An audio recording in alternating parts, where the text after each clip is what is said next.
Hi, I'm Mark Levitt, and this is my daughter Michelle Levitt.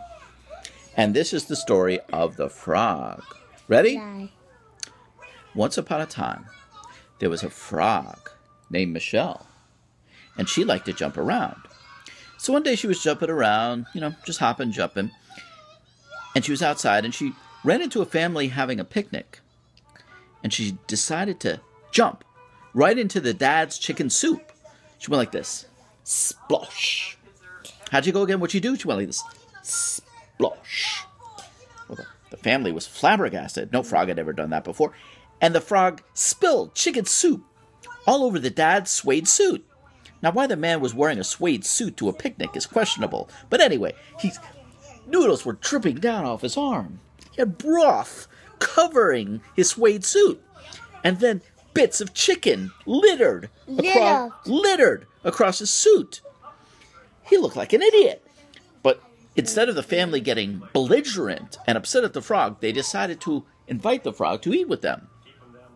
So they decided to eat dinner with the frog. Now, what kind of dishes do you think they started?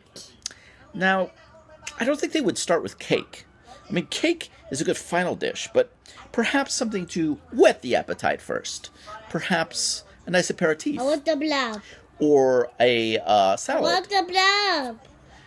Just a moment. We're doing this story first, and then we will do the blob. I promise, okay?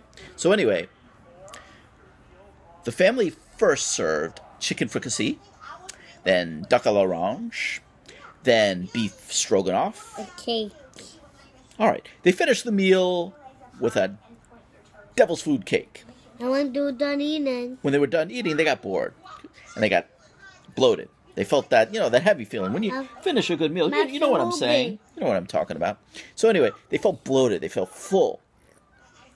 So they wanted to work all that off. So they decided to build a house made of twigs that they found from nearby scattered twigs.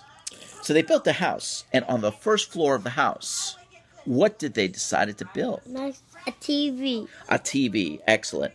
And what was playing on that Max TV? and Ruby. Just Max and Ruby. That's it. It's the only thing the TV would play. Didn't even get ESPN. And the next floor?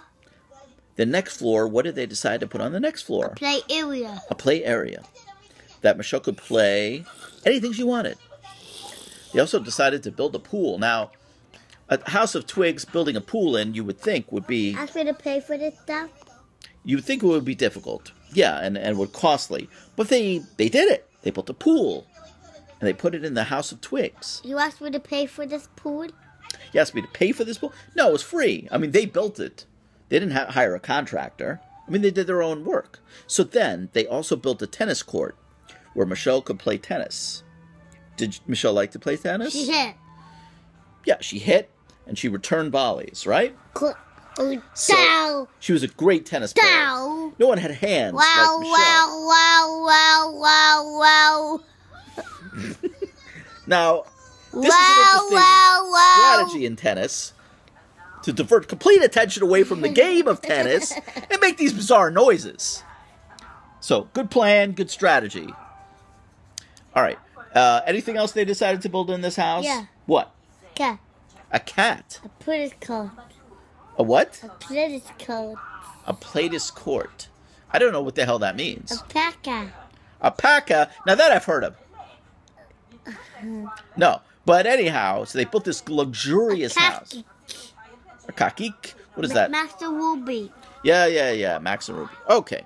So anyway, they built this luxurious house made of twigs. And it was all due. And Max and Ruby. And Max, don't forget. A tennis court.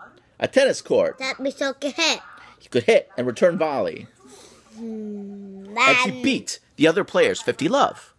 So anyhow, that was it. They built this luxurious house. And all because this frog, Michelle, had interrupted their picnic. But they all lived happily ever after. And that's the story of the frog. I want something else. What happened?